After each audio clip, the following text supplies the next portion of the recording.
Hoy quiero contarle una nueva historia.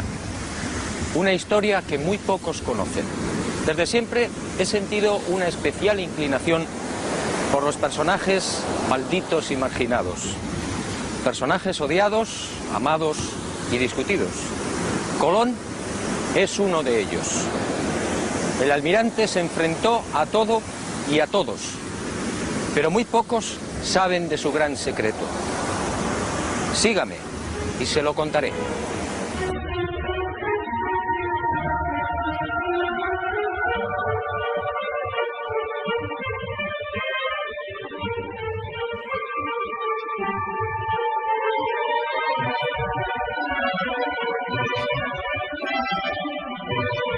Como decía, siempre me intrigó la tozudez del almirante.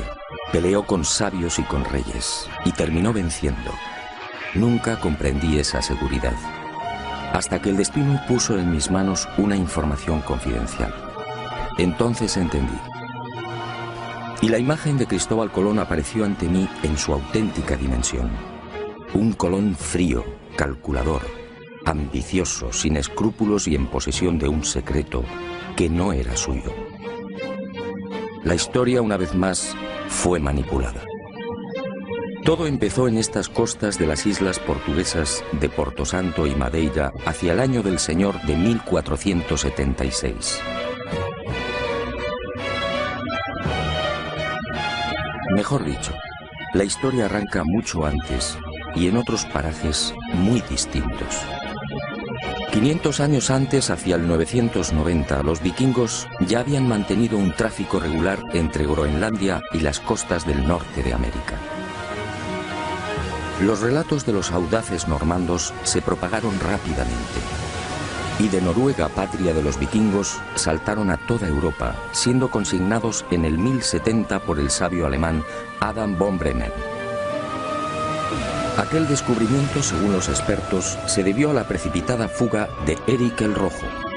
Tras una sangrienta venganza, los islandeses desterraron a Eric por 3 años.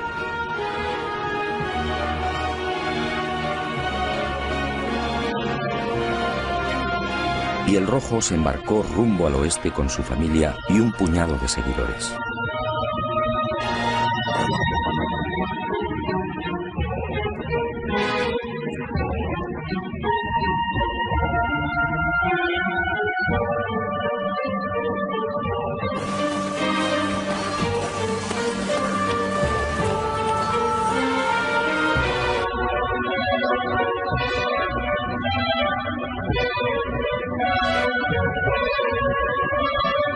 Así fue muy probablemente como llegaron a Groenlandia, y de allí a las costas de Massachusetts, entre Boston y Nueva York. En 1311 otro audaz pueblo, el Mandinga, ubicado en las costas del África Occidental, se aventuró igualmente en el océano. Y el rey Abubakari II, al frente de 2000 piraguas, tocó tierras americanas. La expedición descubriría Recife, en Brasil, pero nunca regresaron.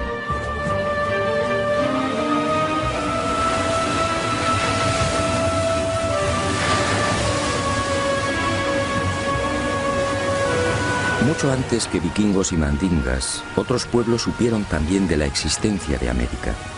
Fenicios, griegos, romanos, bereberes y árabes, entre otros, tocaron al parecer las costas orientales americanas. Colón, en efecto, fue el último.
¿Árabes en América? A principios del siglo XVI, Fernández de Oviedo, gobernador de la Castilla del Oro, escribe sobre algo realmente insólito. Oviedo afirma que los naturales llamaban Kebi al cacique. Kebi en árabe significa grande. Y asegura también que aquellas gentes rezaban en mezquitas. Así consta en sus crónicas. ¿Cómo entender esta presencia árabe en América antes de 1492? ¿Y cómo entender el escrito entregado por el Papa Inocencio VIII a Martín Alonso Pinzón antes del descubrimiento? El documento, procedente al parecer de la corte de Salomón, decía así: navegarás por el mar Mediterráneo hasta el fin de España, y allí, al poniente del sol, entre el norte y el mediodía, por la vía temperada hasta 95 grados del camino, hallarás una tierra de Cipán, la cual es tan fértil y abundosa que con su grandeza sojuzgarás África y Europa. Aunque el origen salomónico del documento resulta más que dudoso, Europa no existía como tal en el 900 a.C., la verdad es que si la historia fue cierta, Alonso Pinzón habría recibido antes de embarcarse con el almirante una información secreta que apuntaba directamente a México. Como es sabido, este país se encuentra a 95 grados del Guadalquivir.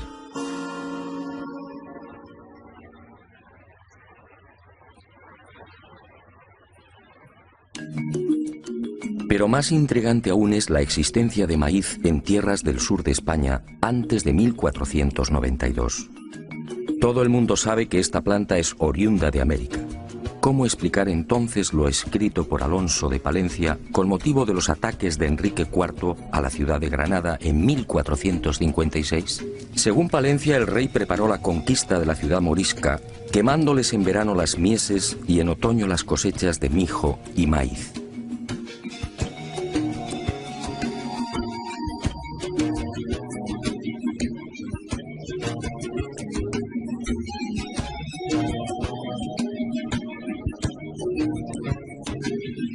¿Y cómo explicar los aranceles de descarga registrados en los puertos de Barbate, Vejer, Conil y Chiclana, al sur de España, en los que años antes del descubrimiento se hace expresa mención de la manegueta, la guindilla que se cultivaba en Chiapas, en la actual Guayana Francesa y en Jamaica? Unos comprometedores aranceles de descarga, en los que también se pasa lista a otras mercancías típicamente americanas. Aranceles, insisto, redactados antes de 1492. ¿Quién transportaba esa mercadería?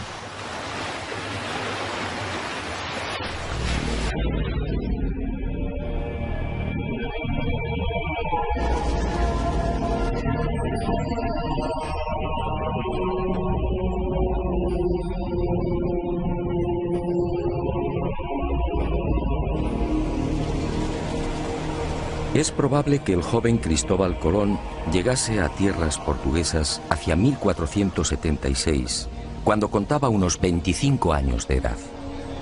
Procedía de una familia humilde. No poseía otra ilustración que las primeras letras. Fue a raíz de su estancia en Portugal cuando empezó a leer y a cultivarse.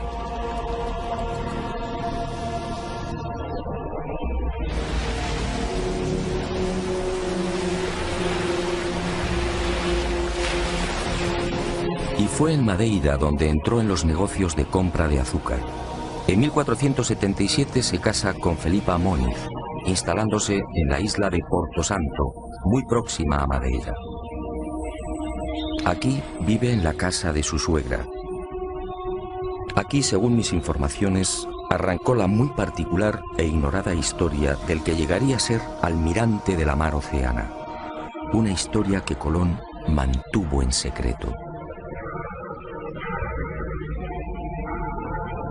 Aquí, Colón escucha de boca de marineros y pescadores una serie de extrañas y enigmáticas leyendas, unos relatos que encienden la mecha de su pasión por la mar.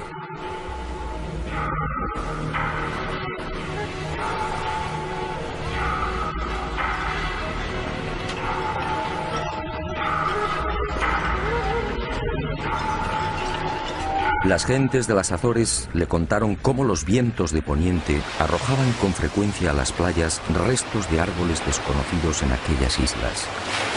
En una ocasión, la mar depositó en la isla de las Flores los cadáveres de 2 hombres de caras muy anchas y aspecto distinto al de los europeos y africanos. En esas fechas, hacia 1477, en un viaje de negocios a la ciudad irlandesa de Galway, el propio Colón fue testigo de la presencia de un hombre y una mujer que habían llegado por mar y que en nada se parecían a los europeos. El genovés los tomó por chinos o hindúes, arribados a Irlanda por el occidente.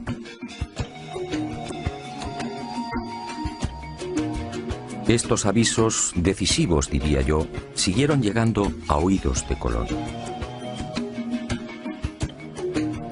Los pescadores del Cabo de la Vela le pusieron igualmente al tanto de otra singular visión. No hacía mucho se habían cruzado con varias y enormes almadías. Todas disponían de casas de madera y eran gobernadas por gentes extrañas. Pedro Correa, su cuñado, multiplicaría el entusiasmo de Colón por el misterioso occidente con otra noticia de parecido corte. Él mismo había sido testigo de la aparición en las playas de Porto Santo de otro madero labrado y de unas cañas tan gruesas que, de nudo a nudo, podían contener 9 garrafas de vino. Unas cañas nunca vistas en Europa y África.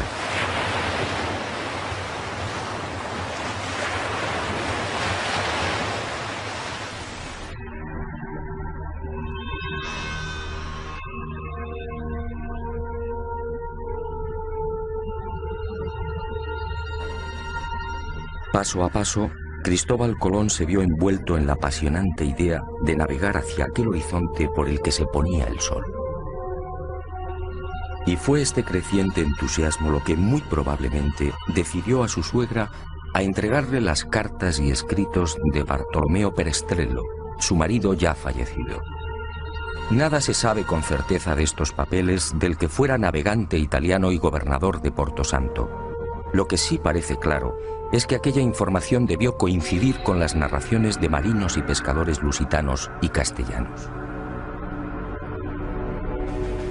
Fue en esas fechas, alrededor de 1478 o 1479, cuando al fin el destino llamó con fuerza al corazón del inquieto Cristóbal Colón.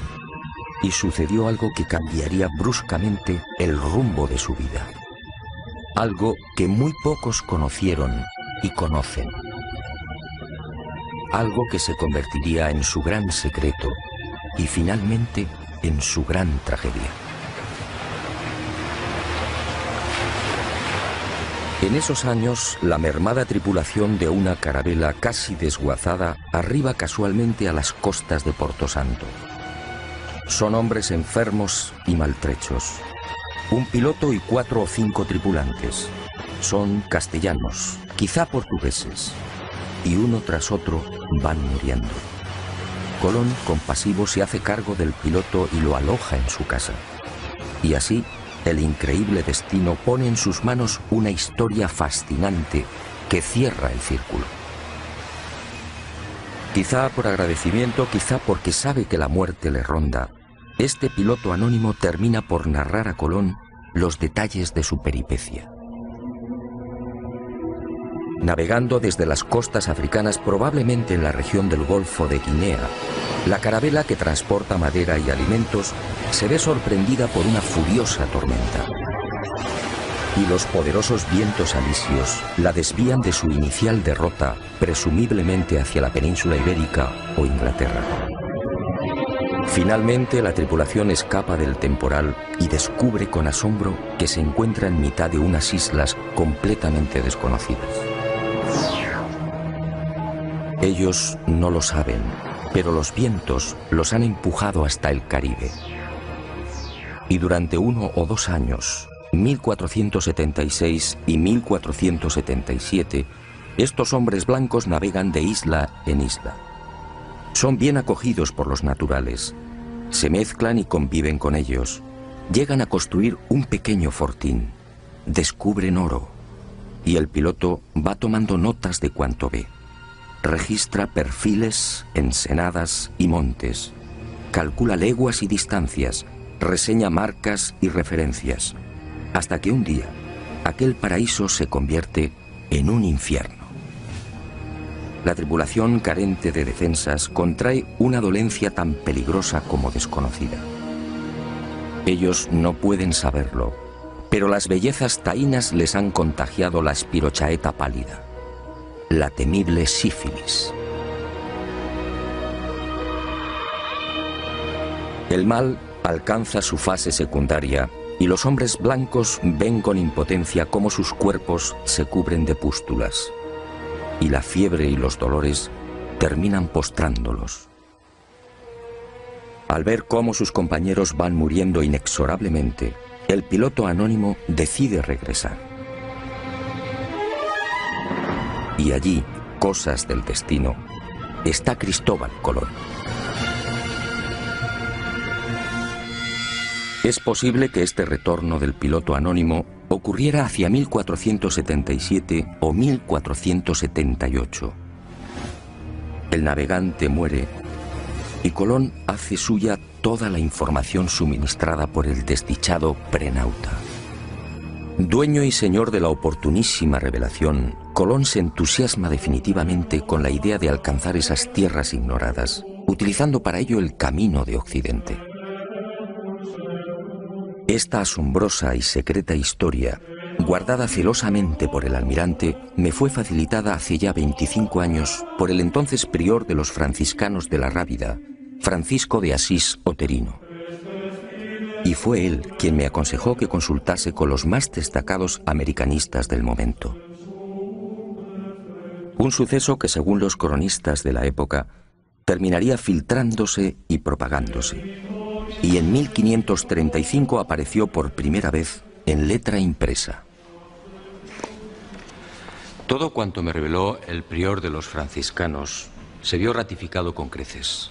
Uno de los expertos que profundizó con mayor ahínco y rigor en el secreto de Colón fue el catedrático español Juan Manzano y Manzano. Él, en definitiva, me lanzó al ojo del huracán de este decisivo suceso. Por más que indagué, no fue posible averiguar la identidad o la nacionalidad de este piloto anónimo. Los cronistas de aquel tiempo hablan de un portugués o castellano, quizá vizcaíno. Antonio de Fuentes y Guzmán arriesga un nombre, Alonso Sánchez de Huelva, que dice fue el piloto que dio los papeles a Colón. Lo que sí es seguro es que a partir de 1478, unos 16 años antes del descubrimiento oficial, Colón se convierte en un obstinado defensor de la vía occidental hacia las Indias. Una tozudez enraizada en la apropiación de algo que no era suyo.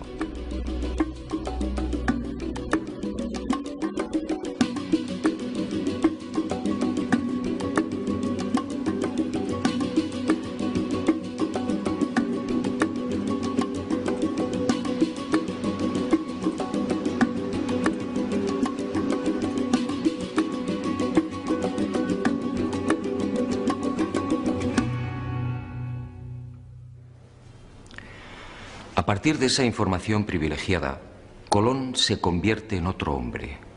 Ya no son sospechas, ahora lo sabe. Navegando por el mar tenebroso siempre hacia el oeste, encontrará nuevas y ricas tierras. Pero, ¿qué tierras eran esas? Y Colón emprendió una febril búsqueda, consultando los textos clásicos y los escritos de sus contemporáneos.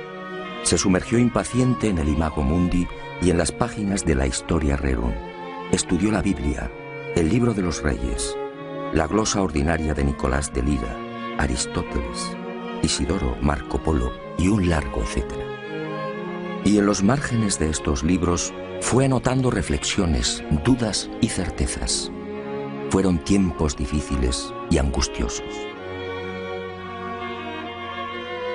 Hasta que un día el caprichoso pero sabio destino puso en sus manos una carta geográfica y unos documentos.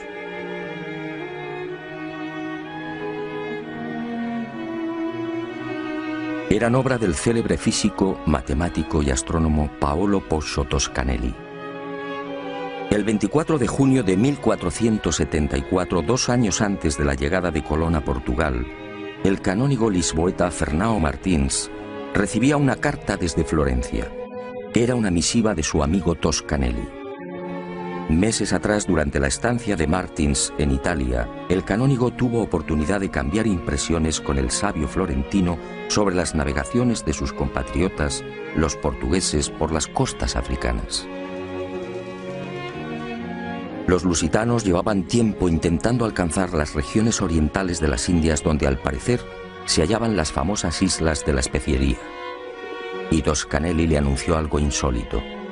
A las Indias se podía llegar por un rumbo distinto al que pretendían los portugueses.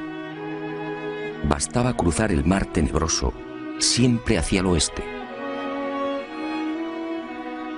Martins quedó impresionado. Expuso las revolucionarias ideas de Toscanelli al rey de Portugal y sin demora Alfonso V solicitó más detalles. Y ese 24 de junio de 1474 llegaba a Lisboa la mencionada carta de navegación y los documentos de Toscanelli, en los que aseguraba que navegando derecho por poniente está pintado el comienzo de las Indias. Unos reinos opulentos llamados Catai y Mangui, señoreados por un poderosísimo monarca llamado Gran Khan.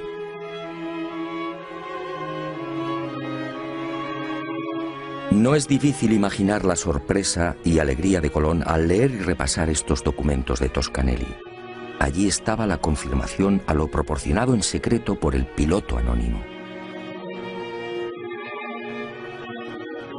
Las ideas de Toscanelli y las pistas halladas en las restantes lecturas redondearon finalmente el gran proyecto colombino. Al otro lado del mar tenebroso se encontraban las Indias. Solo había que navegar hacia el oeste, siempre hacia el oeste. Colón, en definitiva, fue víctima del mismo error de Toscanelli. Confundió la española con Zipango, el Japón actual, y América con Asia. Y esta idea le acompañaría hasta la muerte. Confirmadas las noticias del prenauta, nuestro hombre eufórico volvió a repasar una y otra vez las claves secretas de su gran sueño. Unas claves más próximas a la locura que a la realidad.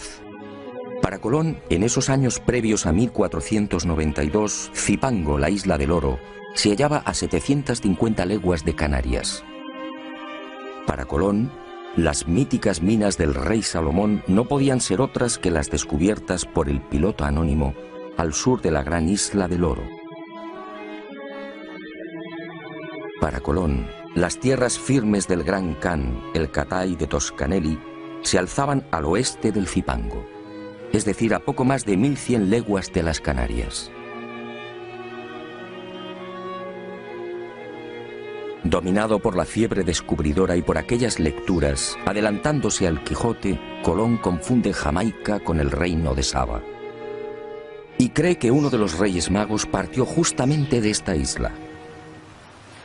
Para Colón, de acuerdo a lo narrado por el prenauta, el Golfo de Paria, en las actuales costas de Venezuela, era el lugar en el que se había levantado el paraíso terrenal. Y murió con el convencimiento de que Cuba formaba parte de las tierras firmes de Asia.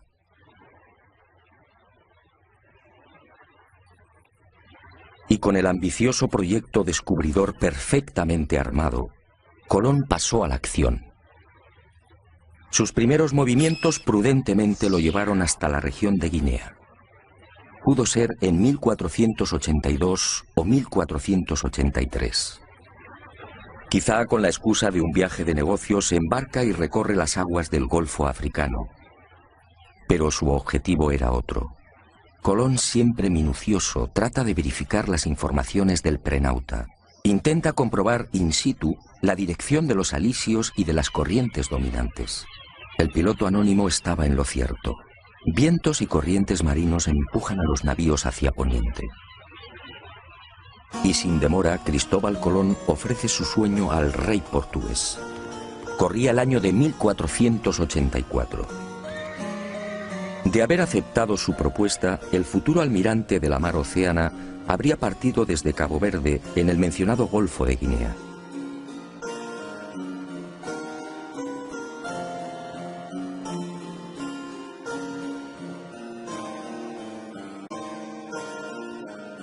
Juan II lo despacha con cajas destempladas.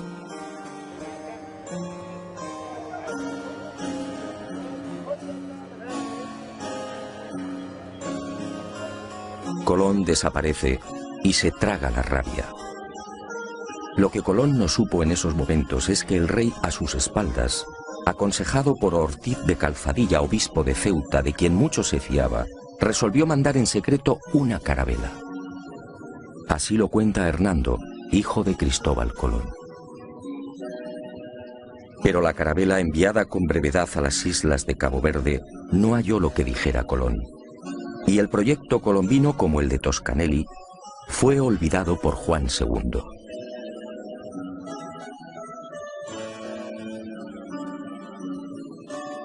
Y el destino siguió tejiendo y destejiendo.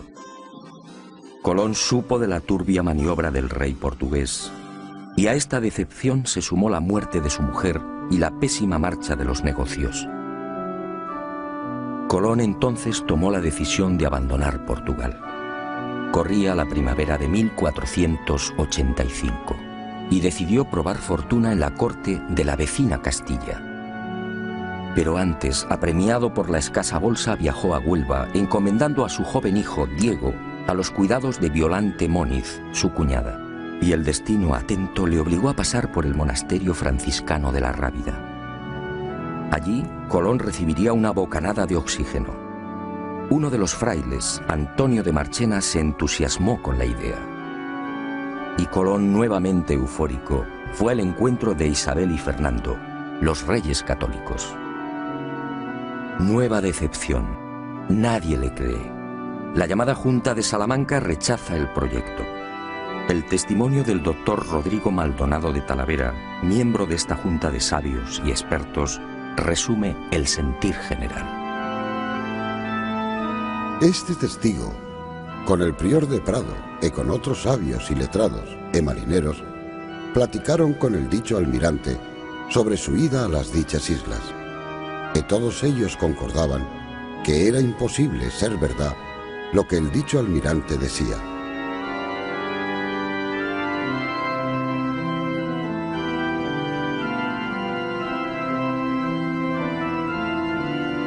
El segundo jarro de agua fría llegó en 1487. Y cuentan las crónicas que el futuro almirante no se rindió. Aquella vieja tozudez lo mantuvo alerta y firme. Pero las cosas no mejoraron. Y cuando todo parecía perdido, cuando el genovés pensaba ya en trasladar su proyecto al rey de Francia, algo cambió. Y estoy de acuerdo con la hipótesis de Juan Manzano y Manzano. Colón, forzado por las adversas circunstancias, no tuvo más remedio que desvelar parte de su secreto.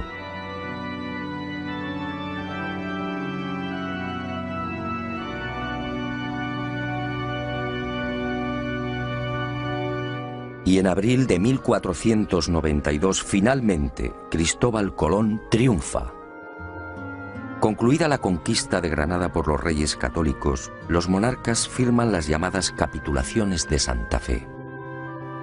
Un documento insólito, una aprobación del proyecto colombino con un encabezamiento muy elocuente. Las cosas suplicadas que vuesas altezas dan e otorgan a don Cristóbal de Colón en alguna satisfacción de lo que ha descubierto en las mares oceanas,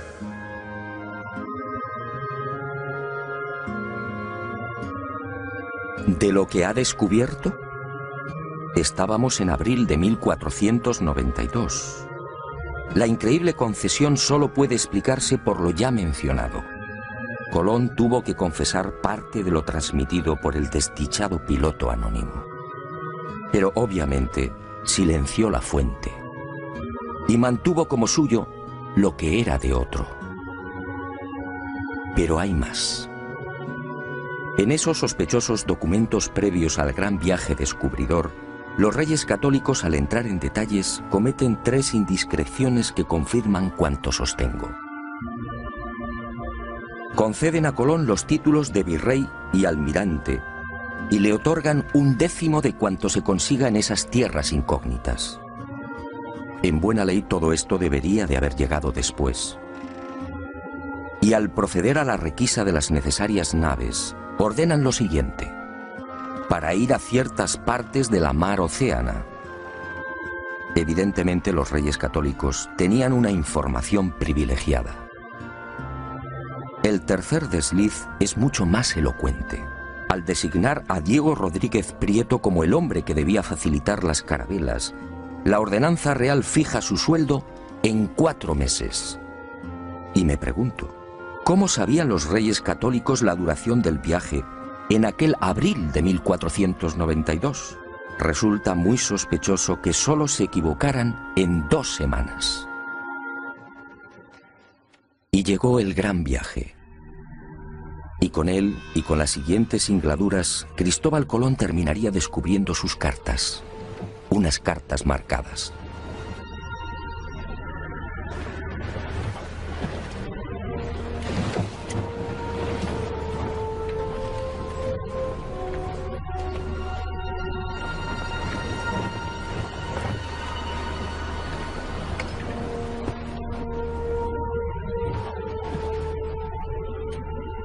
Primer viaje. Fiel a lo consignado por el prenauta, Colón, en lugar de navegar directamente hacia Occidente, siguiendo los paralelos de España, alarga la ruta y pone proa al sur. Desciende hasta Hierro, en las Canarias, situándose entre los paralelos 27 y 28.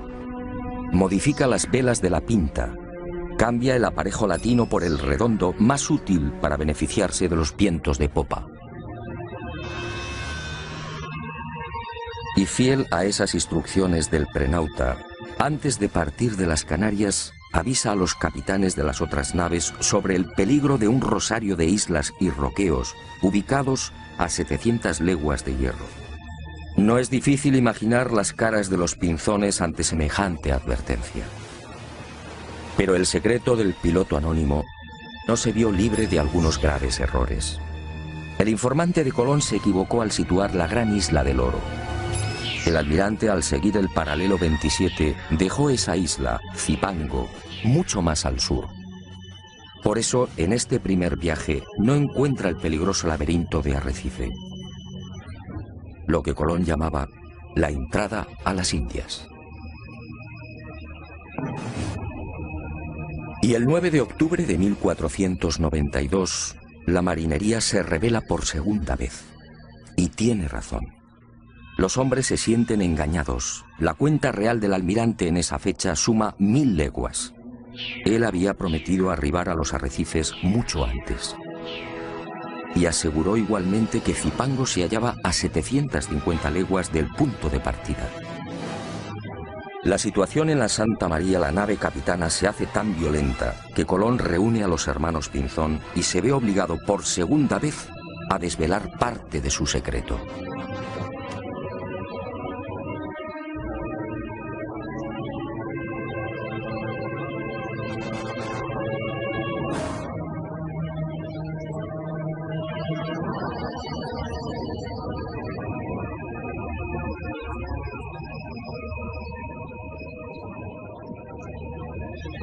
Colón consigue calmar los ánimos y recibe un último plazo de 3 días. Si para entonces no han hallado tierra, regresarán. El 12 de octubre descubre Guanajaní, una pequeña isla del grupo de las Lucayas que Colón bautiza como San Salvador. El almirante, perplejo, no comprende. ¿Dónde ha estado el error? ¿Por qué no han desembarcado en Zipango? Y sigue de isla en isla buscándola.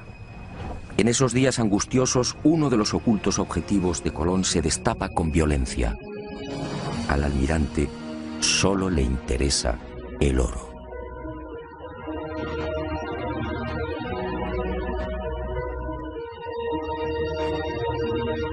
Colón deja atrás la costa norte de Cuba y, siguiendo las orientaciones de los indios, navega hacia el este, obsesionado por las minas de oro de Zipango.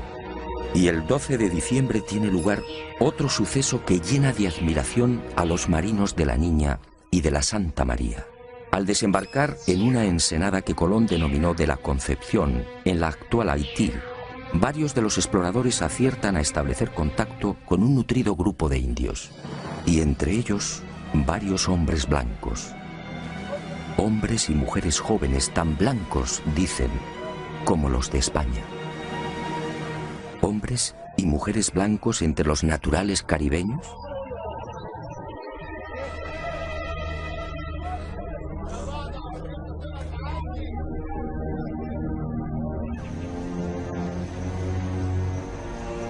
Los conquistadores quedaron asombrados, sí, pero no Colón. Él sabía por el piloto anónimo que la tripulación de aquella carabela había permanecido 1 o 2 años con los indios de la región. Y sabía igualmente que los predescubridores se mezclaron con las indias. Esta, sencillamente, era la explicación de la insólita presencia de hombres y mujeres blancos.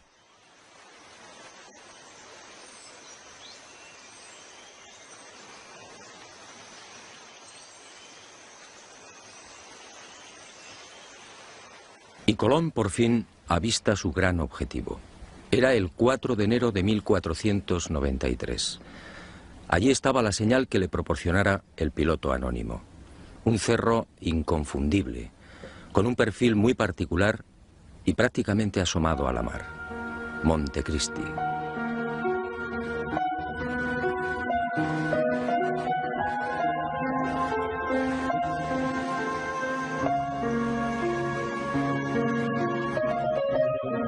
Y sin desembarcar, el almirante anuncia que allí está su ansiado Zipango. Allí, a escasas 20 leguas de la costa, se encuentran las ricas minas de oro. Y la marinería, perpleja, se rinde ante las supuestas dotes proféticas del almirante. ¿Dotes proféticas? Por supuesto que no. Y en marzo de 1494, en el segundo viaje, al descender a tierra y explorar el valle del Cibao, Colón vuelve a cubrirse de gloria ante sus atónitos hombres.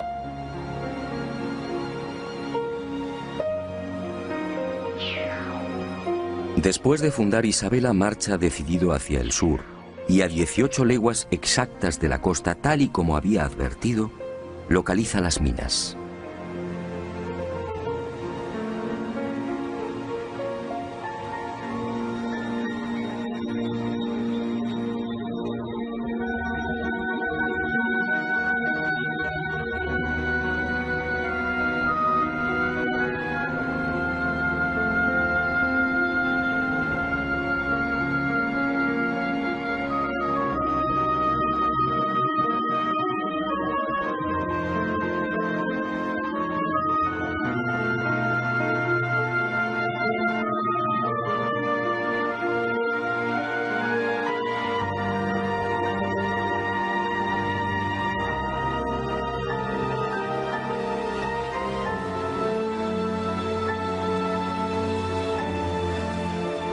Tal y como le anunciara el prenauta, aquí mismo, los expedicionarios encuentran un nido de paja con 3 balas de lombarda. Otra de las señales clave. La viva y aplastante demostración del paso del piloto anónimo por la Española. Por supuesto, nadie se explica cómo han llegado las balas de piedra hasta el corazón del Zipango. Y Colón, satisfecho, guarda silencio.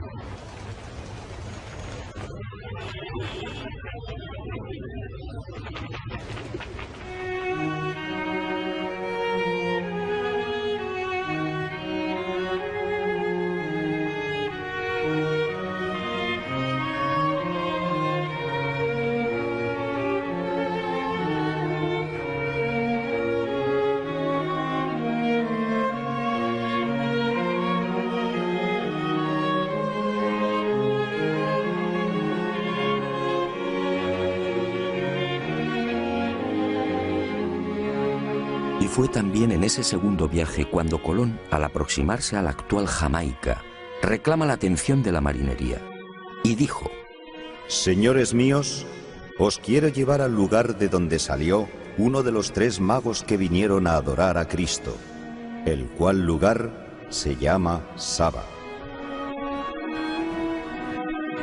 Y cuando los españoles desembarcaron y preguntaron a los nativos, estos replicaron que la isla se llamaba Sobo. Entonces, el almirante explicó que Saba y sobo eran la misma palabra, pero que los indios no la pronunciaban bien. El reino de Saba, otra de las obsesiones de Colón. Y todos, una vez más, se preguntaron, ¿cómo sabía el almirante el nombre de aquella isla sin haber puesto el pie en ella? La respuesta es elemental. Lo sabía por el piloto anónimo. Y conforme siguieron los viajes de exploración, las supuestas dotes proféticas del almirante dejaron sin aliento a cuantos le acompañaron. Así sucedió también en el segundo viaje. Durante esa larga travesía, Colón se sacó una molesta espina. En el primero, como se recordará, no pudo dar con el peligroso laberinto de Arrecife. En noviembre de 1493, en cambio, consiguió avistar la ansiada entrada a las Indias, tal y como le había referido el piloto anónimo. Allí encontró Matininó y Cariz, las islas de las Amazonas y de los caníbales, y las bautizó con los nombres de Guadalupe y Dominica respectivamente. Y fue en Guadalupe donde se registró otro desconcertante suceso que, supongo, hizo sonreír maliciosamente a Colón. Los españoles, al penetrar en una de las aldeas, fueron a topar con dos objetos imposibles: un codaste y un cazuelo de hierro. El primero, la pieza recta y vertical que remata la nave por popa, nada tenía que ver con las canoas utilizadas por los indios. En cuanto al cazuelo, ¿qué pudieron pensar los españoles? Los naturales no conocían el uso del hierro, y el almirante, como digo, sonrió para sus adentros. Aquellas piezas solo podían tener un origen, el que usted y yo estamos pensando: el prenauta. Colón, prisionero de la vanidad, debió disfrutar lo suyo con estos hallazgos y profecías. En ese segundo viaje, después del alarde desplegado frente a las supuestas costas del reino de Saba, el almirante repetiría la hazaña. Ocurrió cuando navegaba al sur de la Española. A cosa de 7 u 8 leguas de tierra fueron a divisar un montículo. Y Colón, con una seguridad que desarmó a su gente, afirmó que aquel era el lugar llamado Ofir, los montes todos de oro, las célebres minas del rey Salomón.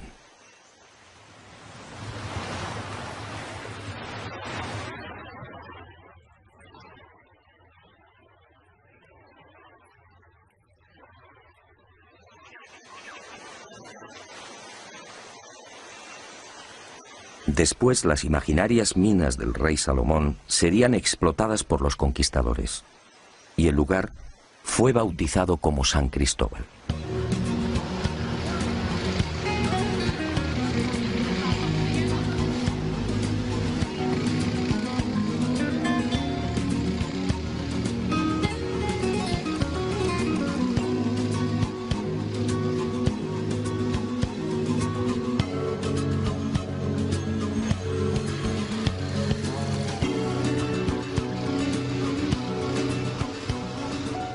Pero la locura del almirante no se detuvo ahí.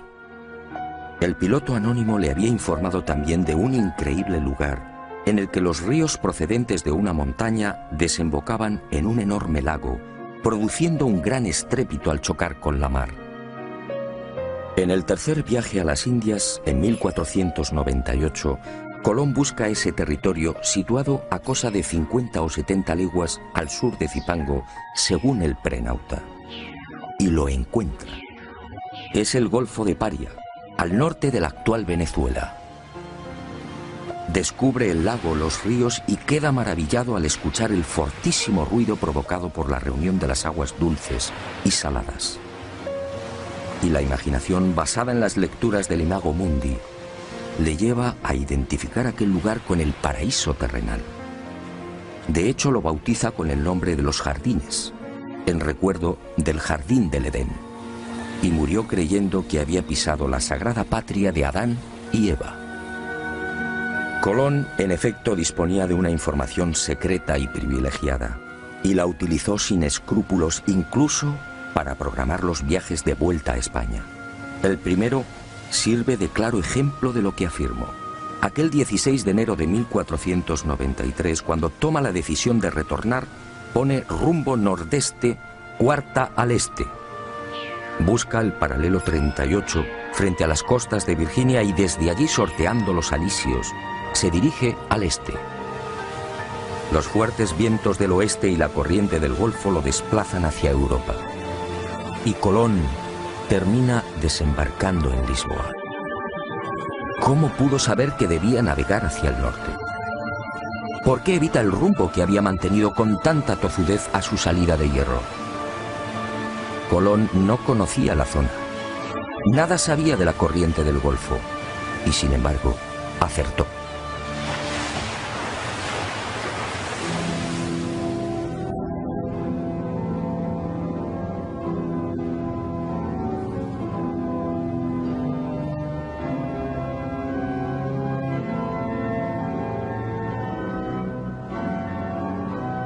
Pero Colón cometió un gran error.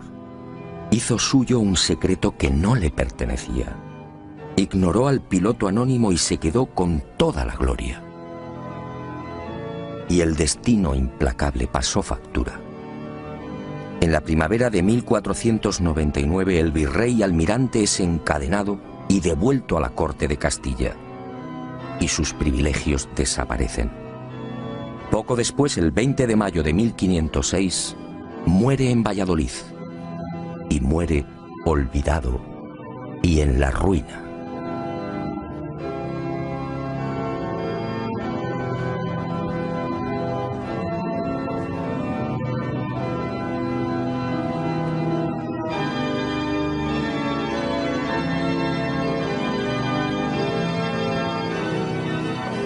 Ni siquiera sus restos descansan en paz. En realidad, nadie conoce su paradero con exactitud. Para muchos americanos, Colón descansa en este lugar, en la capital de la República Dominicana, su querida Española. Como reza el viejo adagio, no hay plazo que no se cumpla, ni deuda que no se pague.